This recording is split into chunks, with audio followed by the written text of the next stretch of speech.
Hello, good evening सभी को। और आप सभी का बहुत बहुत स्वागत है मेरे चैनल पे। और यूपीपी के एस्पिरेंट जितने भी हैं उनको बहुत ही ये डाउट है कि नॉर्मलाइजेशन में मार्क्स कितने बढ़ेंगे, कितने नहीं बढ़ेंगे और सिलेक्शन हो पाएगा अदरवाइज़ नहीं हो पाएगा। तो देखिए, मैं आपको अपना खुद का एक्सपीरियंस बताती हूँ, क्योंकि मेरे 49,568 में मेरे लास्ट लिस्ट में मेरा नाम था, जो फाइनल लिस्ट बनी थी। जिसके बाद बच्चे जेटीसी में जाने थे। तो नॉर्मलाइजेशन में कितने मार्क्स मिले ये तो किसी को पता नहीं चलता है, लेकिन आपको रॉ मार्क्स अपने पता हैं। रॉ मार्क्स के बाद जो नॉर्मलाइज्ड मार्क्स आते हैं, आप रॉ मार्क्स उसमें से माइनस कर दीजिए, तो फिर आपको नॉर्मलाइज्ड मार्क्स आपके मतलब कितने आपके मार्क्स बढ़े हैं ये आपको पता चल जाता है। तो अभी मैं आपके सामने एक क्लिप मतलब वीडियो के माध्यम से समझाऊंगी। वो लिस्ट है मेरे पास जिसमें मेरे नॉर्मलाइजेशन में मार्क्स मेरे कितने बढ़े और उसके बाद मेरे कितने मार्क्स हो गए थे, फिर रॉ मार्क्स मेरे कितने थे, वो सब मैं वहाँ पे आपको समझाने वाली हूँ। तो मैं ये मतलब आप मेरी वीडियो पे बने रहें और बहुत टेंशन की ज़रूरत नहीं है यार लेने की। मुझे तो 41,000 में तो मुझे आशा भी नहीं थी कि मेरा हो जाएगा, लेकिन कहीं ना कहीं मेरा सिलेक्शन हो गया था उसमें, क्योंकि नॉर्मलाइजेशन में मार्क्स अच्छे खासे बढ़ गए थे। इतना एक्सपेक्ट भी नहीं करते हैं बच्चे कि इतने मार्क्स आपके बढ़ेंगे, लेकिन बढ़ जाते हैं। और जिन भी बच्चों का सिलेक्शन नहीं हुआ है उनको तो मस्ट है कि वो अपनी रनिंग कंप्लीट रखें, ठीक है। क्योंकि एक बार अगर रिज़ल्ट आ गया, उसमें आपका सिलेक्शन हुआ और आपने रनिंग नहीं कर रखी है, तो ये आपके लिए भी दिक्कत हो सकती है।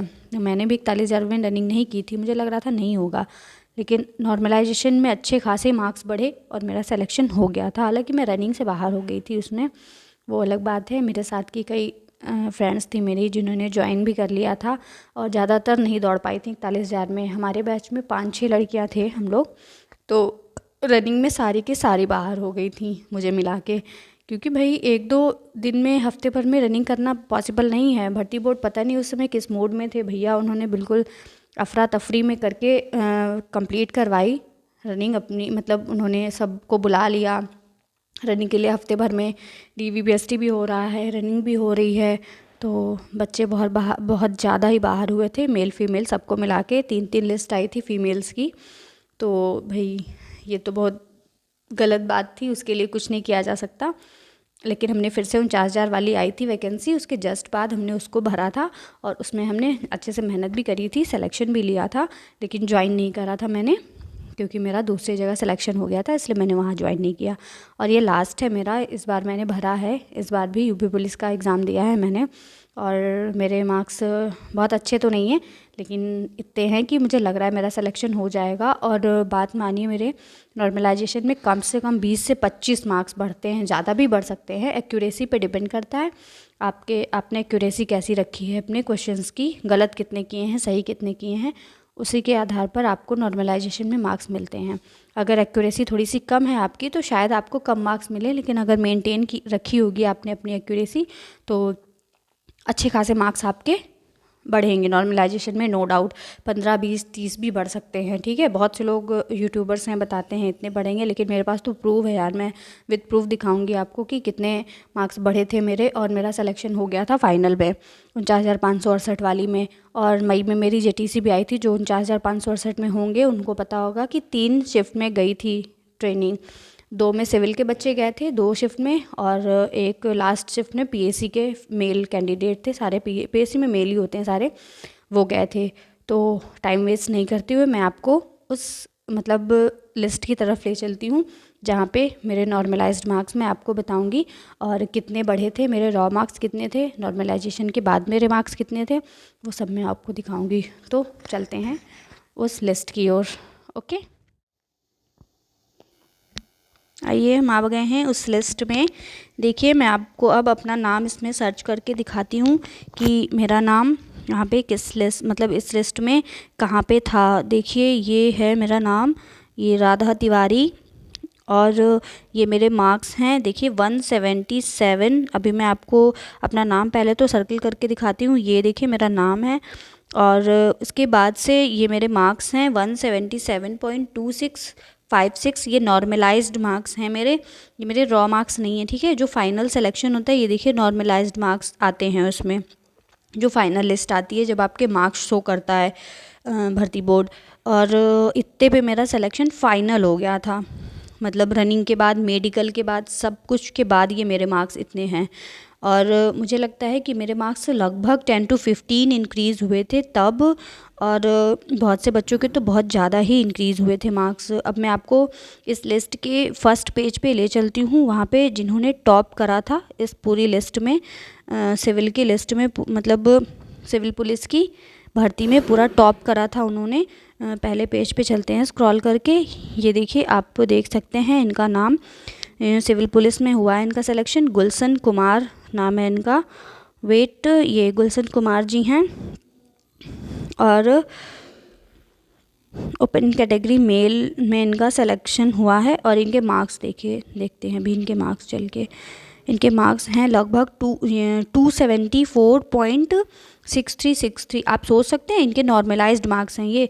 और मुझे नहीं लगता है कि यार पेपर इतना लेंदी था 41,000 वाला, तो उसमें इतना स्कोर करना थोड़ा सा पॉसिबल नहीं था। मुझे लगता है इनके नॉर्मलाइजेशन में अच्छे खासे मार्क्स बढ़े होंगे, तभी इनके मार्क्स इतने मतलब पहुँचे हैं। और होते हैं, बहुत से बच्चे ब्रिलियंट होते हैं यार, ऐसा भी नहीं है कि ये गेन नहीं कर सकते हैं, गेन किया होगा इन्होंने अच्छे खासे मार्क्स। अब आपको मैं ले चलती हूँ कि मेरे रॉ मार्क्स कितने थे और नॉर्मलाइजेशन के बाद मेरे मार्क्स कितने बढ़े थे कि मेरा फाइनल सिलेक्शन हो गया था। तो अभी चलते हैं हम अपनी लिस्ट जहाँ पर मेरा नाम था। स्क्रॉल करते हैं। Wait, this is the, yes yes yes, अभी ये 176 वाला है यार, थोड़ा सा मुझे और 1-2 पेज ऊपर चलना पड़ेगा, वहाँ पे मेरा नाम मिलेगा। 177.26 मेरे मार्क्स थे, ये अभी आ गए हैं हम उस लिस्ट में। देखिए ये मेरा नाम और ये मेरे मार्क्स देखिए। और मेरे 15 से 20 मार्क्स बढ़े थे ना, 15 मिनिमम कह रही हूँ मैं, 10 to 12 तो मेरे बढ़े ही थे। और बहुत से बच्चों के यार 20, 25, 30 भी बढ़े थे मार्क्स। मेरी एक फ्रेंड का तो सिलेक्शन ही हुआ था 160 में नॉर्मलाइजेशन के बाद। तो आप सोच सकते हैं कि उसके रॉ मार्क्स कितने रहे होंगे। ठीक है, तो मेरे रॉ मार्क्स थे अप्रॉक्स मेरे रॉ मार्क्स इतने थे 167 to 68 मुझे लग रहा है, बहुत पुरानी भर्ती है तो मुझे अप्रॉक्स याद नहीं है, लेकिन मेरे 160 के अराउंड थे मार्क्स। ठीक है, तो नॉर्मलाइजेशन में मेरे इतने मार्क्स नॉर्मलाइजेशन के बाद हो गए थे। तो आप देख लिया होगा लीजिए कितने मार्क्स को मैंने मुझे मिले थे नॉर्मलाइजेशन में। नाम दिखाया है मैंने और मेरे नॉर्मलाइज्ड मार्क्स दिखाए मैंने। रॉ मार्क्स तो भाई नहीं लिखे होते हैं उसमें, नॉर्मलाइजेशन के बाद जो मार्क्स मिले हैं आपको वही मेंशन होते हैं। तो आप अपने रॉ मार्क्स और नॉर्मलाइजेशन में कितने मार्क्स मिले हैं उसका डिफरेंस देख लीजिए, बस उतने ही मार्क्स आपके बढ़े रहते हैं। तो मुझे ऐसा लगता है कि 25 से 30 बहुत से बच्चों के बढ़े रहेंगे, मेरे 15 से 20 ही मतलब मिनिमम बढ़े थे। तो सभी लोग अपना जो है ये डिमोटिवेशन के साथ नहीं रहना है कि नहीं हो पाएगा आपका। ठीक है, नॉर्मलाइजेशन बहुत बड़ा टर्निंग पॉइंट रहता है, कई लोगों को सेलेक्ट कर देता है और कई लोगों को बाहर कर देता है। मुझे तो एक भर्ती में तो मुझे लग नहीं रहा था, लेकिन सिर्फ और सिर्फ नॉर्मलाइजेशन के ही खेल के कारण मेरा सिलेक्शन 41,000 वाले में हो गया था। आपको मैं बता दूँ 41,000 वाले में मैंने अटैम्प्ट मुझे लगता है कि 115 अटैम्प्ट मैंने उस टाइम भी किए थे और मैंने 25 क्वेश्चंस गलत करे थे। 25, समझ सकते हैं आप, आशा ही नहीं थी। मैं ट्रेन में, जिस ट्रेन में मैं बैठी थी उसमें एक भैया भी यूपीपी का पेपर दे के आ रहे थे और वो मुझसे उसी पेपर के क्वेश्चंस पूछ रहे थे कि हाँ ये बताओ इसमें तुमने क्या किया, और मोस्ट ऑफ दी मेरे गलत ही हो जा रहे थे क्वेश्चंस। तो मैं वहीं डीमोटिवेट हो गई थी कि मेरा इस वाली भर्ती में तो सिलेक्शन ना ही होना है, तो मैं और कहीं ट्राई करूँ तो ज़्यादा बेहतर है। जौनपुर गया था मेरा सेंटर पेपर देने का, और इतनी दूर भेज दिया था उन्होंने कि वहाँ जाके पूरी रात, एक तो प्लेटफॉर्म पे यार कहाँ ही नींद आती थी। और जो स्टूडेंट का स्ट्रगल होता है ना, वो मैंने अपनी लाइफ में अच्छे से झेला हुआ है, तो मैं समझ सकती हूँ सारे स्टूडेंट्स का स्ट्रगल बहुत होता है। पेपर देने जाओ, कभी रात में पहुँचो, कभी दिन में पहुँचो, प्लेटफॉर्म पे ही पड़े रहो, या तो फिर आपके पास इतने पैसे हों कि आप होटल बुक करके वहाँ पे आराम से रह सको। तो मुझे नहीं लगता है कि किसी भी स्टूडेंट की लाइफ में इतना मतलब पैसे कौड़ी उनको माँ बाप देते हैं। मेरे साथ तो मेरे पापा गए थे पेपर दिलवाने, तो मुझे इतना परेशानी नहीं हुई। वो हम लोग प्लेटफॉर्म पे थे हालांकि, तो फिर भी दिक्कत नहीं थी ज़्यादा।